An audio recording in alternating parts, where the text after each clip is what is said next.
오늘은 에베소서 3장 14절부터 21절의 말씀을 통해서 하나님의 모든 충만한 것이라는 제목을 가지고 함께 은혜를 나누고자 합니다.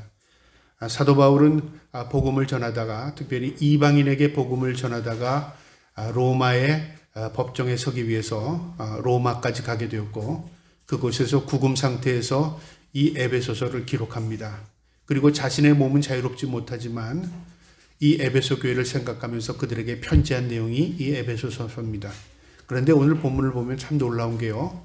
그는 자유롭지 못하고 구속된 상태였지만 누구보다도 자유를 누리고 있는 사람이었고요. 누구보다도 믿음을 고백했고 또 누구보다도 하나님의 사랑을 많이 받았던 것을 표현하고 있습니다. 그래서 그는 자신을 위해서 기도하기보다는 오히려 에베소 교회 성도들을 위해서 기도하고 있는 모습입니다. 참으로 놀라운 모습을 오늘 이 말씀을 통해서 우리에게 보여줍니다. 이 말씀을 통해서 우리도 어떤 상황이 있든지 우리가 우리 자신만을 바라보면서 기도하는 자들이 아니라 세상을 바라보면서 또 하나님의 뜻을 구하면서 기도할 수 있는 저와 여러분 될 수 있기를 주님의 이름으로 축복합니다. 오늘 이 14장 들어가기 전에요. 13절에 보면 그러므로 너희에게 구하노니 너희를 위한 나의 여러 환난에 대하여 낙심하지 말라. 이는 너희의 영광이니라. 사도 바울이 로마의 감옥에 있으면서 에베소 교회 교인들에게 뭐라고 말하냐면 내가 지금 여기에 있다고 너희가 낙심하지 마라. 내가 지금 구금 상태에 있다고 너희가 슬퍼하거나 낙심하지 말라 그 말이죠. 왜냐하면 내가 이렇게 있는 게 너희에게 영광이 되고 하나님께 영광이 되고 내게도 영광이 된다 그 말이죠. 여러분 이거는 논리로 이해가 되는 게 아닙니다. 우리는 논리라는 것은요. 이렇게 되면 이렇게 돼서 이렇게 될 것이다. 어떤 가정을 가지고 이해가 되는 것을 논리라고 말합니다. 이해가 되지 않는 것은 논리가 전개가 되지 않죠. 사도 바울이 이렇게 해서 풀려날 것이다. 그리고 이렇게 해서 내 억울함이 다 드러날 것이다. 그리고 이렇게 해서 너희에게도 좋고 나에게도 좋을 것이다. 이런 어떤 흐름이라는 것이 이해가 된다면요. 그렇겠구나. 이해로 받아들일 수 있지만 사도 바울은 전혀 그게 아닙니다. 내일 일이 알 수 없는 상황이고요. 어떻게 재판이 진행될 과정인지를 알 수 없었고요. 또 자신이 어떤 결과를 얻을지 알지 못했습니다. 그러나 분명한 것은요. 이 모든 것이 하나님의 손에 있다는 것을 그는 믿었다는 거죠. 그러니까 믿음 안에서 자신은 지금 무엇을 말하냐면 내가 믿음으로 바라볼 때 내일은 어떻게 될지 모르지만 이게 하나님께 영광이 될 것이고 내게도 은혜의 영광이 될 것이고 너희에게도 영광이 될 것이다 그 말이죠. 여러분 그래서 믿음의 고백과 우리의 논리는 다릅니다. 논리는 뭐냐면 우리 인간이 이해되는 것을 받아들이는 것이지만 믿음은 뭐냐면 이해가 되지 않을지라도 하나님을 전폭적으로 신뢰하는 게 믿음입니다. 그래서 성경은 우리에게 믿음을 가지라고 말하고 하나님 앞에 믿음을 보이라고 말하고 또 하나님께 구할 것이 믿음이라고 말합니다. 그런데 우리는 믿음을 구하지 않고 무엇을 구하냐면 세상 것을 구해요. 하나님 이거 주시옵소서 이렇게 해주세요. 그리고 그것을 내가 받으면 내가 믿음 있는 것으로 착각하는 거죠. 여러분 어린아이에게 있어서 부모는요. 어린아이가 철이 없을 때는 달래는 대로 줍니다. 왜냐하면 울까 봐. 아이가 성장하면요. 그 아이가 달래는 대로 주지 않습니다. 왜 그럴까요? 그 아이가 해가 되는 것들을 깨닫게 하고요. 또 부모가 그 아이를 생각해서 주지 않는 것도 있습니다. 우리의 믿음도 그렇습니다. 우리가 믿음이 없을 때는 하나님께 기도했을 때 뭘 받으면 내가 믿음이 좋아지는 것으로 착각해요. 그게 아니라 내가 믿음이 없구나. 그렇게 생각하면 이 말씀을 이해할 수 있습니다. 내가 성장하고 내가 믿음이 생기면 그 다음 몇 때는 어떻게 되냐면 나를 바라보는 게 아니라 하나님을 바라보게 되고 하나님의 뜻을 구하게 되는 겁니다. 그래서 자신의 중심적으로 생각하는 사람은 성숙하지 못한 미성숙자고요. 남을 생각하고 하나님의 뜻을 구하는 사람은 믿음 있는 사람이고 성숙한 사람입니다. 어디를 향하느냐에 따라서 저 사람이 미숙하냐 성숙하냐를 이해할 수 있는 것입니다. 사도 바울은 로마의 감옥에 있습니다. 그는 자신을 위해서 기도해달라고 말하지도 않았고요. 하나님께서 나를 해방시켜주기 원한다고 말하지도 않았고요. 앞으로 하나님께서 이렇게 해주길 원한다고 구하지도 않았습니다. 그것은 무엇을 위해서 기도하냐면 자신은 로마의 감옥에 있었지만 에베소 교회 성도들을 기억하면서 기도하는 내용입니다. 그래서 오늘 이 에베소서 3장 14절부터 21절의 내용은 놀라운 기도입니다. 그의 상황을 이해하고 그 기도문을 이해하면 이 사도 바울이 깨닫는 그 깨달음 우리도 깨닫기 원한다. 사도 바울이 기도하는 그 기도 우리도 그런 기도에서 하나님의 기쁨이 되기 원한다. 그런 마음을 가지고 이 말씀을 보면요. 우리가 좀 더 이 말씀을 통해서 은혜를 나눌 수 있으리라 생각합니다. 자, 그럼 14절부터 보겠는데요. 사도 바울의 기도입니다. 이러므로 내가 하늘과 땅에 있는 각 족속에게 무슨 말로 기도를 시작하냐면요. 그러므로 내가 갇혀 있어도 너희에게 영광, 내게도 영광, 하나님께도 영광이 된다. 그러므로 어떠한 상황이든지 낙심하지 말라. 이게 하나님께 영광이 될 거다 그 말이죠. 그러므로 내가 하늘과 땅에 있는 각 족속에게, 내가 기도하는데 하늘과 땅에 있는 각 족속, 이름을 주신 아버지 앞에 무릎을 꿇고 기도하노니, 무릎을 꿇고 기도한다는 말은 간절히 기도한다는 거죠. 누구에게? 그 기도의 대상이 누구냐면요, 하늘과 땅의 각 족속에게 이름을 주신 아버지. 왜 이런 표현을 했느냐? 사도 바울의 깊이입니다. 하나님 아버지 그렇게 기도해도 되고요, 우리를 창조하신 주님 이렇게 기도해도 되는데, 이렇게 하나님을 부를 때 이렇게 나열했습니다. 내가 하늘과 땅에 있는 각 족속에게 이름을 주신 아버지 앞에. 하늘과 땅은 창조주를 말합니다. 우리는 이 땅 속에 삽니다. 땅 위에 삽니다. 하늘의 존재를 이해하지 못합니다. 영적인 존재이죠. 근데 하나님은 세상에 있는 우리 눈으로 볼 수 있는 가시적인 것도 모두 만드셨지만 영적인 것 모두가 하나님 창조하셨습니다. 우리의 정신세계도 하나님이 창조하신 것이고요, 마귀 사탄도 하나님의 창조물에 불과합니다. 하나님은 눈에 보이는 것보다 보이지 않는 것들을 만드신 게 너무나 많습니다. 공기도 하나님 만드셨고요, 또 우리가 말하는 햇빛도 하나님 만드셨습니다. 또 소리도 하나님 만드셨습니다. 이 세상에 우리가 이해가지 않는 모든 것들을 하나님 만드신 겁니다. 이 하늘과 땅의 모든 것에 이름을 부르짖으셨답니다. 이름이라는 건 뭐냐면 그것의 실체를 의미합니다. 우리 사람에게도 모두 이름이 있잖아요. 그리고 이름을 부르면 누군지를 우리가 이해합니다. 이름을 통해서 그 사람을 이해합니다. 세상의 모든 피조물은요, 다 이름으로 지칭이 됩니다. 하나님이 그것을 만드셨기 때문에 그렇습니다. 다 특징이 있고 특색이 있고 또 하나님께서 그 의도를 가지고 만드신 겁니다. 그래서 이름이라는 것은 그 이름 자체에 격이 있는 겁니다. 이름을 주신 하나님 앞에 무릎을 꿇고 세상을 창조하시고 의미 있게 다스리시는 그 하나님 앞에 내가 간절히 기도한답니다. 그러면서 하나님께 뭘 기도하냐면요, 16절에 그의 영광의 풍성함을 따라 그의 성령으로 말미암아 너희 속사람을 능력으로 강건하게 하시오며. 첫 번째 그의 기도는 뭐냐면요, 그의 영광의 풍성함. 먼저 풍성하다는 말이 성경에 많이 나오잖아요.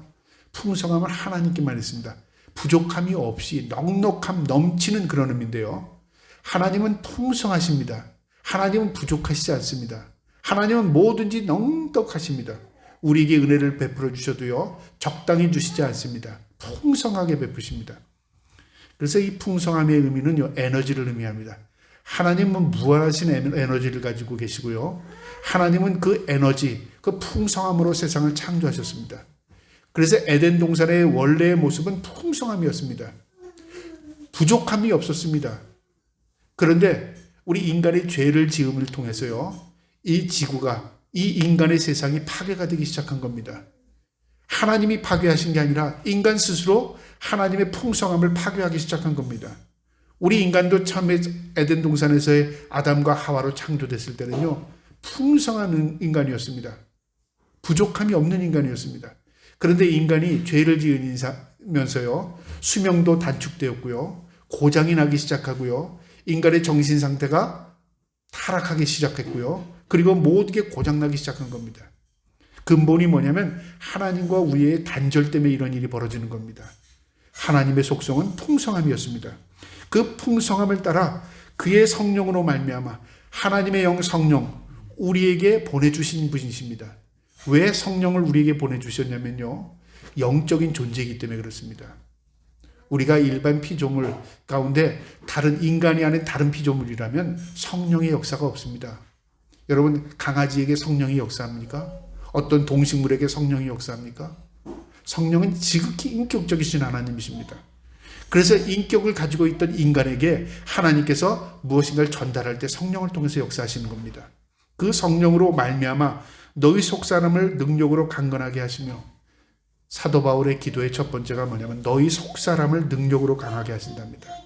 여러분, 성경에 보면 사도 바울이 너희 겉사람과 속사람에 대해서 이야기합니다. 겉사람은 부패하나 속 사람은 날로 새로워진다는 말씀도 있고요. 우리의 겉은 육체적인 것을 의미합니다. 속은 영적인 것을 의미합니다. 또 겉사람은 타락하는 것을 의미하고요. 속은 어떻게 되냐면 새로워지는 것을 의미합니다. 이게 겉과 속이라는 의미는 확연히 차이 난다 그 말이죠. 한 몸뚱아리에 있는데 그것이 반응이 완전히 다르다 그 말이죠. 우리가 죄에 물들면 어떻게 될까요? 겉사람이 지배를 받는 겁니다. 우리가 하나님의 영적인 자녀가 되면 어떻게 됩니까? 우리가 속사람이 새로워지는 겁니다. 그래서 거듭난다 그런 말을 쓰는 거죠. 세상 사람들이 잘 이해하지 못합니다. 무슨 인간이 겉이 있고 속이 있어. 그 겉과 속을 만약에 내장과 우리 피부 이렇게 이해하는 사람들이 많습니다. 근데 영적인 것입니다. 영적인 존재 속사람, 그 다음에 육체적인 존재 겉사람 그렇게 말하는 거죠. 그리고 겉사람은 타락한 겁니다. 그런데 사도 바울의 기도는 뭐였냐면요. 너희 에베소 교회 성도들이 속사람으로 능력을 강하게 하시오며 너희 속이 변화되길 원한다 그 말이죠. 너희 본질이 영적인 존재가 되기 원한다. 너희가 하나님께 가까이 가기를 원한다 그 말이죠. 너희가 새로운 사람이 되기 원한다 그 말이죠. 사도 바울이 자신은 감옥에 있으면서 이런 기도를 할 수 있었다는 건 뭐냐면요. 자신이 지금 로마의 감옥 안에 있었지만 자기는 날로 새로워진다는 걸 깨닫는 거예요. 깨달음이 지금 밀물처럼 밀려오는 겁니다. 그가 열심히 복음을 전할 때보다 그가 구속된 상태에서 더 하나님의 은혜가 밀물처럼 밀려오는 걸 경험하는 겁니다. 여러분 우리가 잘 될 때 하나님의 은혜를 고백하고 안 될 때 하나님을 원망하고 우리 일반 보편적이잖아요. 근데 믿음의 눈으로 바라보면요. 또 내가 믿음을 가지고 있으면 안 될 때 하나님의 은혜를 고백할 때가 참 많습니다. 하나님 나를 나되게 하시는 하나님의 은혜가 있습니다. 내 연약함, 어리석음, 부족함을 깨닫게 하시면 감사합니다. 나를 더 어떻게 세밀하게 알게 되고 나를 더 깊이 알게 됩니다. 좋을 때보다 험난할 때, 고난 가운데 있을 때 나를 더 잘 알게 됩니다. 나의 부족함, 나의 연약함을 고난 가운데, 환난 가운데 깨닫게 됩니다. 풍성할 때, 내가 원하는 대로 될 때는요, 그저 겉에 상황이 좋으니까 감사로 넘치는 것 같지만 그건 사실 하나님이 기뻐하는 그런 감사가 아니라 그 말이죠. 우리가 진정한 감사는 내 안에서 우러나오는 겁니다. 내 기쁨은 내 안에서 있는 겁니다. 내 안에서 샘솟듯 우러나오는 기쁨이 있고요. 감사도 내 깊이에서 나오는 감사가 있고요. 고백도 내 깊이에서 나오는 고백이 있는 겁니다. 사도 바울은 지금 로마의 감옥 가운데 자신의 깊은 감사, 하나님의 은혜를 지금 누구에게 고백하냐면 에베소 교회 성도들에게 고백하는 마음으로 이렇게 말하는 겁니다. 너희의 속사람이 성령 안에서 능력을 입어 새롭게 되길 원한다 그 말이죠. 그래서 너희가 강건해지기 원한다. 강건하든 강하다 그 말이죠. 너희가 영적인 군사로 너희가 하나님의 백성으로 세상을 이기고도 나옴 있는 믿음의 사람들 되기 원한다 그 말이죠. 그 기도가 저와 여러분의 기도가 되기를 축복합니다. 우리가 자녀를 위해서, 나 자신을 위해서, 또 우리가 사랑하는 사람을 위해서 기도할 때 하나님 그 자녀들이 물질의 축복을 받게 하시고 우리가 건강하게 하시고 누구누구가 하나님 이렇게 되기 원하고 그건 누구나 다 기도합니다. 그 기도는요. 하나님만이라도 이 세상에 있는 이교도들도 다 자신들이 섬기는 신에게 다 그렇게 기도합니다. 그런데 하나님이 그런 기도를 원하시는 게 아닙니다. 하나님은 우리에게 깊이 있는 기도를 원하십니다. 어떤 기도요? 하나님 내가 새로워지게 하여 주시옵소서. 하나님 내가 변화되게 하옵소서. 하나님의 자녀로서 기쁨이 되게 하옵소서. 그리고 하나님 보시기에 늘 기쁨의 삶을 살게 하옵소서. 그걸 원하신다 그 말이죠. 그리고 우리를 통해서 내가 내 삶이 날마다 새로워지길 원하는 거예요. 그게 이 땅에서의 삶입니다. 우리는 영원한 천국에서요. 영원히 하나님으로 인해서 기뻐하며 살 수 있는 게 보장된 사람들입니다. 그곳에선 내가 기뻐하지 않을 수가 없어요. 그런데 우리는 이 땅에서는 기뻐해야 하는데 기쁨을 다 놓치고 살아요. 그게 참 우리의 불행이라 그 말이죠. 사도 바울은 로마의 감옥에서 오히려 에베소 교회 성도들에게 너희 속사람이 하나 성령의 능력으로 강건하여져서 그 하나님의 능력을 힘입어 살기를 원한다. 그렇게 기도했다 그 말이죠. 이 기도가 저와 여러분의 기도가 될 뿐 아니라 우리의 속사람이 날마다 새로워져서 하나님의 능력을 입고 강건한 믿음으로 살기를 주님의 이름으로 축복합니다. 이게 사도 바울의 기도였습니다. 그 다음에 그의 기도를 보면 17절에 이렇게 기도합니다. 믿음으로 말미암아 그리스도께서 너희 마음에 계시게 하시옵고 너희가 사랑 가운데 뿌리를 박히고 터가 굳어져서 그는 이렇게 또 기도합니다. 믿음으로 말미암아 믿음 안에서 그리스도가 너희 믿음 안에 마음 안에 계시게 하시옵고, 무슨 말이냐면요, 우리 마음에 예수 그리스도를 담기를 원한다 그 말이죠. 내 속에 예수 그리스도가 내 삶의 주인 되기를 원한다 그 말이죠. 여러분, 내가 어떤 것을 기도해도 내가 내 삶의 주인 되는 것과 내 삶의 주인이 예수 그리스도인 것과 확연히 다릅니다. 내가 내 삶의 주인이 될 때는요, 내가 잘 되면 내가 기쁩니다. 내가 안 될 때는 내가 원망합니다. 그런데 내 삶의 주인 되시는 예수 그리스도가 내 삶의 주인 될 때는요, 잘 될 때는 주님의 영광이 됩니다. 주님 나에게 능력 주셔서, 주님 은혜를 베풀어 주셔서 이렇게 됐군요. 안 될 때는 이것도 하나님의 어떤 섭리가 뜻이 있는 줄 나는 믿습니다. 그러니까 모든 게 하나님을 향하게 되는 거죠. 너희가 너의 삶의 마음의 중심에 예수 그리스도가 주인 되기를 원한다 그 말입니다. 너희가 사랑 가운데 뿌리를 받고, 누구의 사랑입니까? 예수 그리스도의 은혜를 입은 사랑이죠. 우리가 하나님의 큰 사랑을 입은 사람입니다. 그래서 하나님은 사랑이라 예수 그리스도로 사랑을 표현했던 분입니다. 우리는 그 사랑을 덧입고 삽니다. 그래서 너희는 세상을 사랑하면서, 세상 가운데 사랑을 실천하면서 하는 것입니다. 이게 하나님이 우리에게 주신 사명입니다. 그래서 사랑 가운데 뿌리가 박히고 터가 굳어져서, 예수 그리스도의 사랑 가운데 뿌리가 박히고 터가 굳어진다. 다시 말하면 그게 너희의 기초가 되어라 그 말이죠. 예수 그리스도가 너의 삶의 주인이 되고 예수 그리스도가 너의 삶의 기초가 되어라. 그걸 기도하고 있습니다. 에베소교회 교인들아, 너의 삶의 기초가 예수 그리스도가 되고 너희가 예수 그리스도의 터 위에 뿌리를 받고 믿음으로 살기를 나는 원한다 그 말이죠. 그것은 다른 말로 말하면 나는 이곳에 있어도 하나님에 대한 믿음을 신뢰하고 있어. 나는 어떠한 상황 가운데서도 믿음이 흔들리지 않을 거야. 그런 고백이기도 한 겁니다. 우리가 만약에 다른 사람을 위해서 그렇게 기도한다면요, 우리도 그런 믿음에 살아가는 겁니다. 나는 그런 믿음이 없으면서 하나님 저 사람 믿음으로 살게 해주세요. 저 사람 예수 그리스도 터 위에 서게 하옵소서. 그건 앞뒤가 맞지 않죠. 자신이 믿음이 없으면서 그런 기도 할 수도 없거니와요. 그런 기도를 한다는 건 위선입니다. 내가 그런 믿음 위에 섰다면 그런 믿음 위에서 남을 위해서 그런 기도를 할 수 있는 겁니다. 우리가 성숙한 부모는 이렇게 하잖아요. 우리 자녀에게 너는 나같이 고생하지 말고 너는 아주 행복하게만 살아. 너는 네 앞길 꽃길만 밟고 가. 내가 다 고생할게. 내가 다 해줄게. 이런 부모가 있다면 자식이 우리 부모님은 참 좋아. 그런 자식이 있을까요? 말은 안 했을지라도요. 이렇게 나는 고생 안 해도 되는구나. 그건 내가 할 일이 아니야. 왜 내가 고생해? 아마 그렇게 할 겁니다. 성숙한 부모는 어떻게 하죠? 너도 고생을 하면서 깨달아야 돼. 내가 너를 위해서 대신 해줄 수 있지만, 그러나 네가 해야 할 일이 너에는 있는 거야. 그러니까 내가 해줄 목이 있지만 너의 문제는 너가 해야 할 문제가 목이 있는 거야. 그것을 알고 묵묵히 기다려주는 부모, 성숙한 부모지 않습니까? 하나님은 어떠시죠? 하나님 세상을 창조하시고 모든 걸 아십니다. 우리를 그냥 버려두시지 않습니다. 우리의 머리카락까지 셈받으시고요, 심장과 폐부를 헤아리시고 눈동자와 같이 우리를 지켜주신다고 말합니다. 눈을 떼지 않으셔요, 우리 하나님께서 우리를 위해서. 그런데 하나님께서 우리를 방치하는 것처럼, 하나님 왜 우리가 이 모양 이 꼴입니까? 말한다면 하나님을 무시하고 업신여기는 게 아닙니까? 하나님이 능력이 없어서 우리를 방치하고 놔두는 게 아니라 우리를 위해 친히 기다리시고 참고 인내로 하나님께서 기다려주시는 겁니다. 그리고 우리가 어떤 환난과 고난을 이겨낼 수 있도록 하나님께서 우리에게 믿음을 공급해 주시는 겁니다. 그래서 이 사도 바울은 자신은 로마의 감옥에 있지만요, 성도들을 위해서 그렇게 기도하는 겁니다. 너희가 믿음 안에서 예수 그리스도가 너의 삶의 주인 될 뿐만 아니라 그 터 위에 서서, 그리고 하나님 안에서 뿌리를 박아 견고한 믿음으로 살기를 원한다. 그렇게 기도했다는 거죠. 그 다음에 18절을 한번 보시기 바랍니다. 능히 모든 성도와 함께 지식에 넘치는 그리스도의 사랑을 알고, 모든 성도가, 교회가 그리스도의 사랑을 알기를 원한다 그 말이죠. 여러분, 우리 아는 게 어디에 있다고 생각하냐면 머리에 있다고 생각하는 거잖아요. 기억을 안다고 생각한다고 착각입니다. 메모리라고 그러죠. 메모리, 기억하면 내가 알고 있다고 생각하잖아요. 그거는 내 뇌 속에 기억하는 겁니다. 해마라는 이 기억 장치가 있는데 그게 고장나면 기억이 되지 않죠.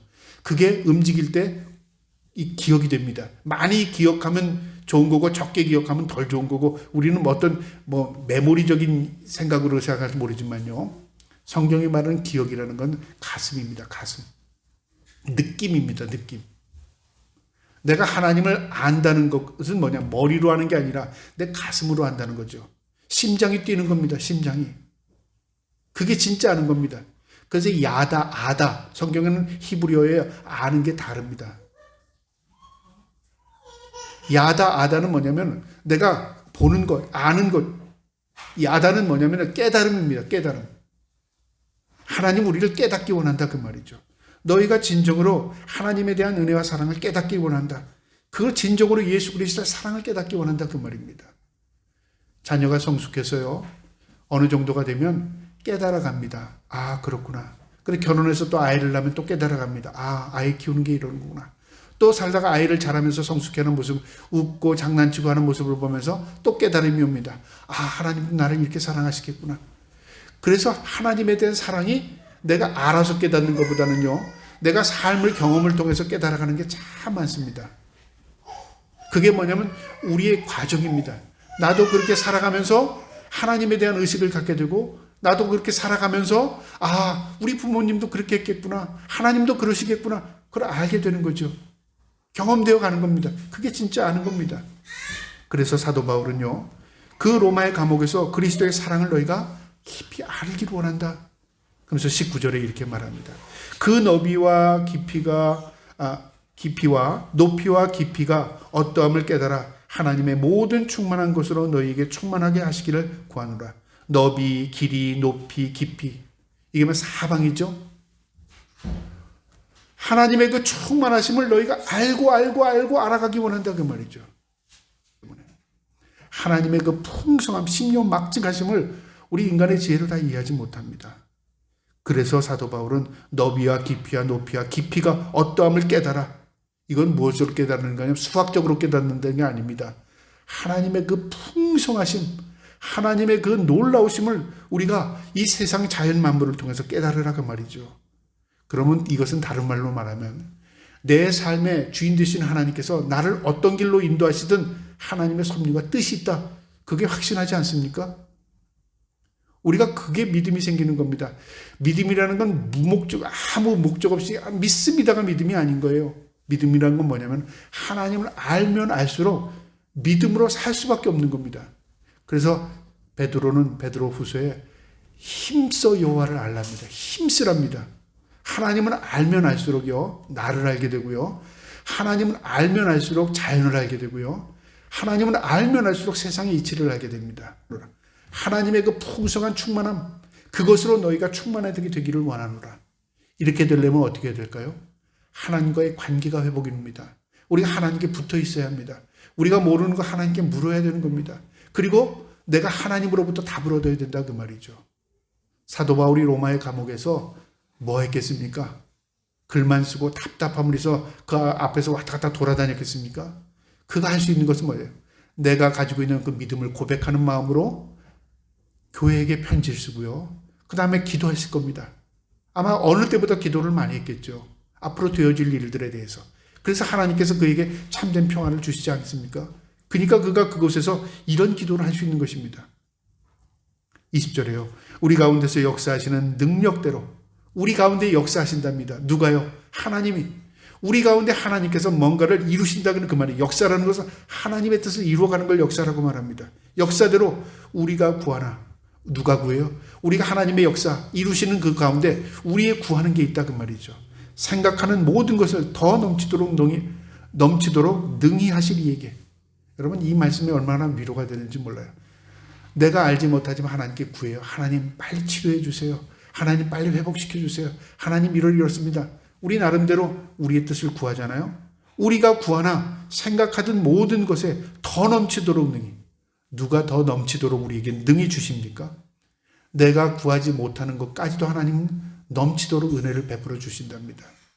나는 이걸 구했는데 하나님은 더 좋은 걸 주셔요. 쉽게 표현하면요. 아이가 엄마나 저거 사줘. 근데 엄마는 너 그거보다 이게 더 좋아. 너 그거 모르지? 거기 앞에 있으니까 그게 좋은 것 같아. 아이는 눈에 보이니까 그게 좋은 거죠. 엄마나 저거 사줘 그래요. 근데 엄마는 저쪽 다른 데 가면은 그거보다 더 좋은 게 있는 줄 알아요. 아니야 그거보다 더 좋은 게 있어. 그러면 아이는 짜증이 나요. 이거 사달라고 했잖아. 근데 엄마는 어떻습니까? 내가 네가 원하는 것보다 더 좋은 거 사줄 거야. 그리고 그걸 보면 아마 너 놀랄걸? 그런 마음이 있지 않아요? 하나님의 마음이 그렇습니다. 우리가 구하는 것보다 더 넘치도록 능히 하시리, 주시리에게. 그러니까 이 말을 한마디로 말하면 하나님 믿어라 그 말이죠. 내가 로마의 감옥에 있지만 나 하나님 믿어.